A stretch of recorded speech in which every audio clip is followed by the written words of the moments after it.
पूर्णिया सांसद पप्पू यादव ने एक बड़ा अंदेशा जताते हुए कहा कि इसी खरमास में सरकार में एक बड़ा उलटफेर होने वाला है।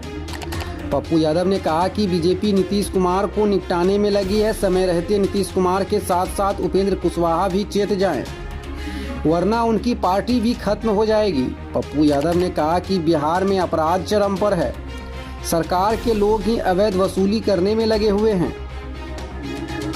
पप्पू यादव ने आगे क्या कुछ कहा, देखिए पूरी खबर। सर, उपेंद्र कुशवाहा पे अभी 3 संकट है, कैसे निपटेंगे? विधायकी बचाना है। अच्छा, बीजेपी से कोई बचा है? शिंदे बचे, रेड्डी को साथ लिया और चंद्रबाबू नायडू को जेल भेज दिया। और चंद्रबाबू नायडू को साथ लिया, रेड्डी को जेल भेज दिया। दुष्यंत को साथ लिया तो अभय को भेज दिया, और अभय को साथ लिया तो दुष्यंत को बर्बाद कर दिया।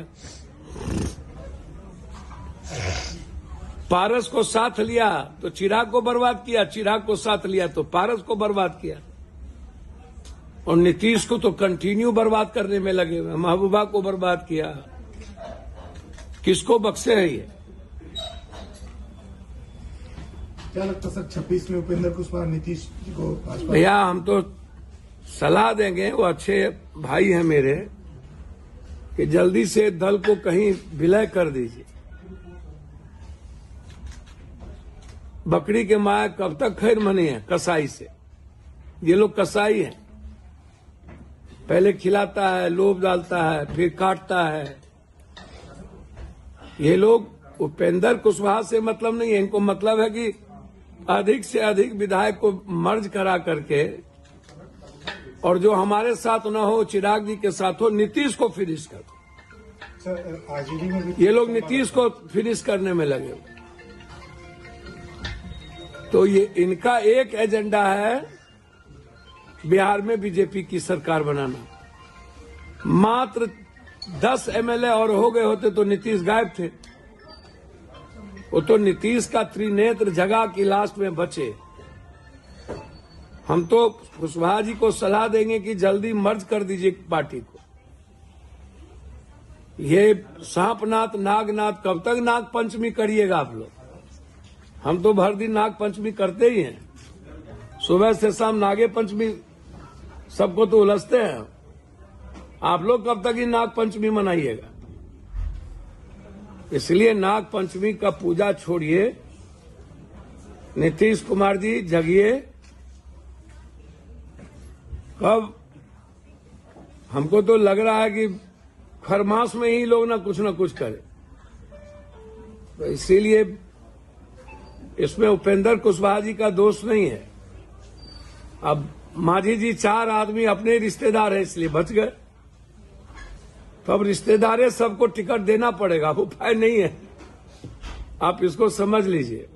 मांझी सुरक्षित हैं बेचारे, समधी है, पुतौ है, सब है, तो इसलिए पार्टी बच जाएगा। नहीं तो बीजेपी नहीं रहा, न कुल में रोबा नहारा।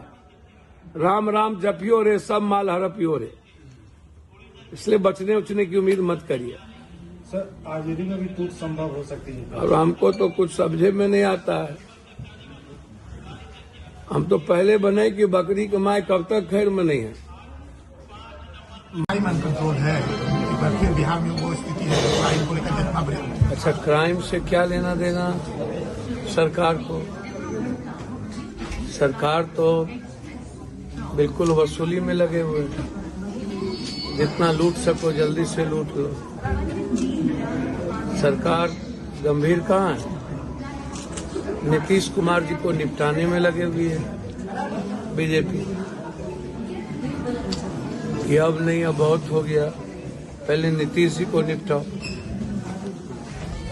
समस्तीपुर में मारा गया, बीजेपी के वर्कर मारे गए। बेगूसराय में किडनैप हो गया, पटना में गोली चली। लगातार हमले हो रहे हैं। तो भैया आप जवाब दीजिए ना। आम आदमी सुरक्षित नहीं, बेटी सुरक्षित नहीं,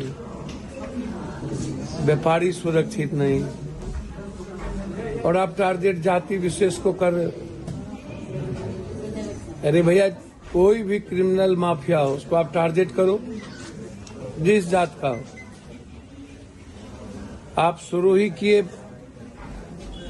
एक मतलब जो आपको वोट दे दिया वो महात्मा गांधी, वो सुभाष चंद्र बोस, वो भगत सिंह।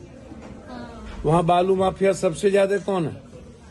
सबसे पहले यदि आपको माफिया और विजिलेंस से और आपको पैसा वसूलना है तो बहुत सारे एमएलए एमपी मंत्री हैं जिनके पास अकूट पैसे हुए हैं।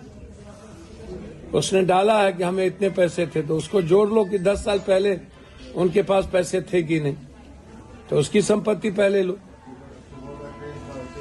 ये जो एमएलए एमपी का जो साम्राज्य है मंत्री का, पूरा माफियाओं पर, ड्रग्स पे, उसका तो कहीं नाम ही नहीं है।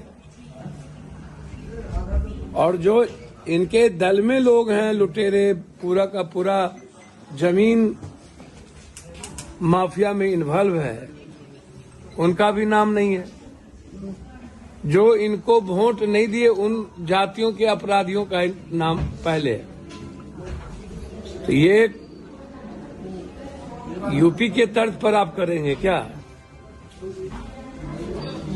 यूपी में कोई अपराधी है ही नहीं उनके स्वजाति। जितना अपराधी है वो ब्राह्मण में, बुम्यार में, निषाद में, मल्लाह में, केवट में, इन्हीं में है। यहां भी आप वही स्थिति कर रहे हो। तो अपराध कहां से रुकेगा? एक तरह के पूरी अपराध को खत्म करो, चाहे कोई हो, जितना बड़ा अपराधी हो, जिस जाति धर्म का अपराधी हो। अपराधी तो अपराधी होता है ना, मिटाओ ना।